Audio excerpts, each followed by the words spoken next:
E aí, já pensou em ganhar muito dinheiro com um canal de corte igual esse daqui que você está assistindo? No primeiro link da descrição temos um aulão para você que quer começar um canal de cortes e faturar muito aqui na internet. Também teremos planilhas que irão te ajudar na hora de organizar a produção do seu canal. Tá esperando o quê?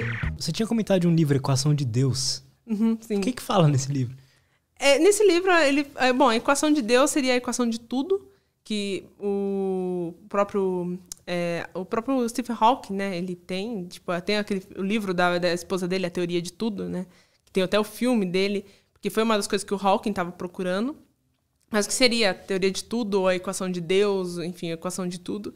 Essa seria a equação que define o universo, como assim, quando junta todas as áreas da física, que é justamente juntar a relatividade geral com a mecânica quântica. Então, juntou essas duas, vai ter uma equação, que é a equação de tudo, que vai explicar tudo que existe no universo. E os físicos falam, né, que quando tiver essa equação, você resolve todos os problemas da física. Todos os paradoxos que existem vão ser resolvidos quando tiver essa equação. Então, assim, aí, nesse livro, o Michio Kaku, que ele é um físico, ele aborda, né, toda a história da física, desde Newton até a mecânica quântica, a relatividade geral. E aí ele aborda como tudo isso afetou, né, a sociedade em si, como que isso melhorou a sociedade.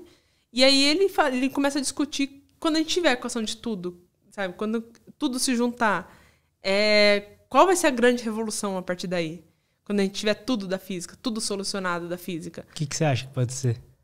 Eu acho que, assim, vai ter vários problemas resolvidos. Por exemplo, a questão da energia limpa, né? Que é uma das coisas. A crise energética é um grande problema.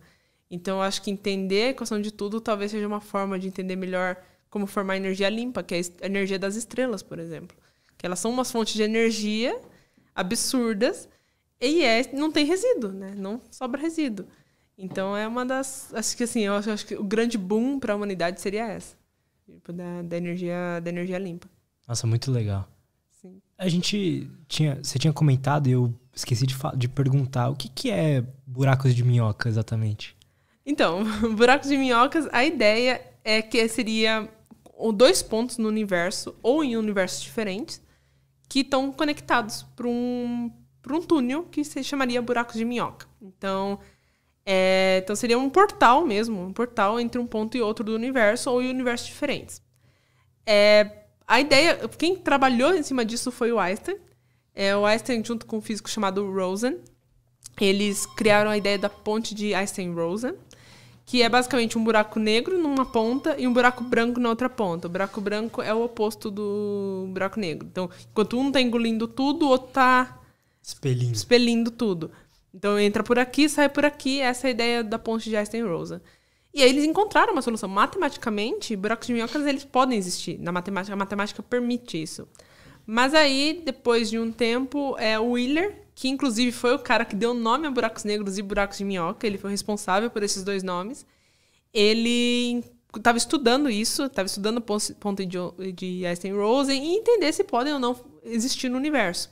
E isso é até curioso, tá? Porque muita gente fala assim, é a coisa que eu mais escuto, quando alguém pergunta de buraco branco e eu falo que não pode existir um buraco branco, a pessoa vai lá e fala, mas buraco negro também, todo mundo achava que não existia, e hoje a gente sabe que existe. Mas é aí que está a grande diferença entre buraco negro, buraco branco e buraco de minhoca. O buraco negro, ele tinha já indícios teóricos de que ele poderia existir no mundo real. Inclusive, esse foi o prêmio Nobel do Penrose em 2020. Ele provou fisicamente, com as equações, que esses objetos podem sim existir no universo, na prática. Então, eles podiam existir. Achavam que não existia, mas podiam existir. Agora, buraco branco, ele tem N fatores que não dá para existir no universo.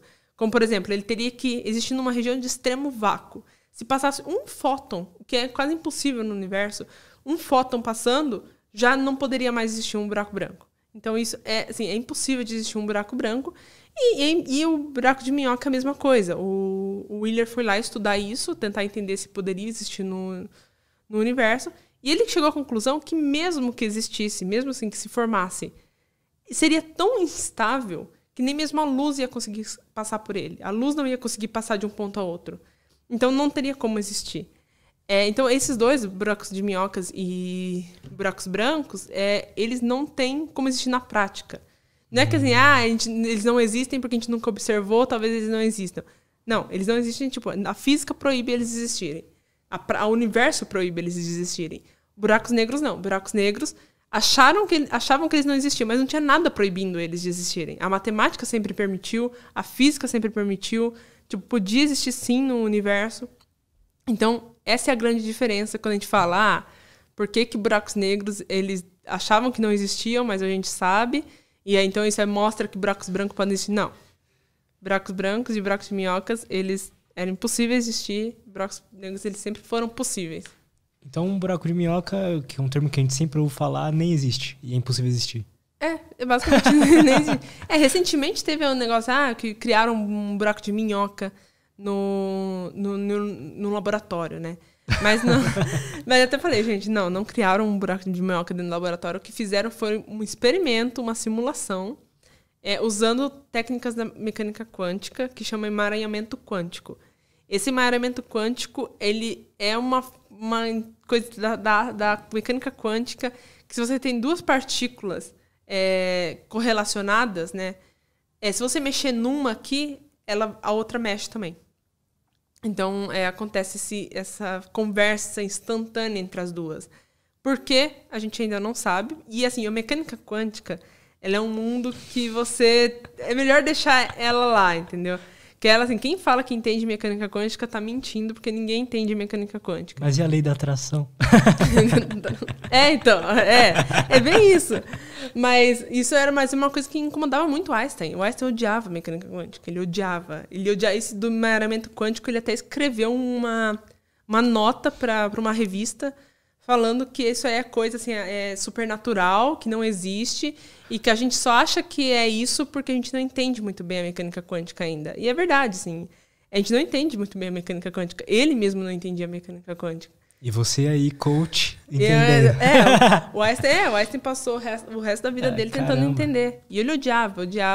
E assim, inclusive, ele é um dos pais da mecânica quântica. Mas ele odiava. Eu acho que se ele ouvir que ele é o pai da mecânica quântica, acho que ele deve revirar no túmulo, porque ele odiava. Assim, ele deixava muito claro que ele odiava. Inclusive, ele tem uma briga ferrenha com o Schrödinger, do gato de Schrödinger. E assim, o Schrödinger também não gostava de mecânica quântica. Assim, ou seja, a mecânica quântica tem vários pais, mas todo mundo odeia ela. Assim, então porque ninguém entende o que está acontecendo ali. Caramba. Então, e físico, assim, não gosta de coisas que não entende. Mas a gente consegue observar os fenômenos, né? Consegue fazer experimentos e provar que tá certo. Foi isso que boa parte dos físicos ali fizeram.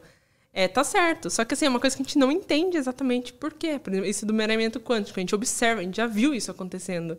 Mas como isso acontece? Por que isso acontece? Assim, a gente tem a explicação ali, porque as partículas estão correlacionadas, etc e tal. Mas, assim, mecânica quântica é uma coisa assim que meio... Assim, você estava certo em não gostar.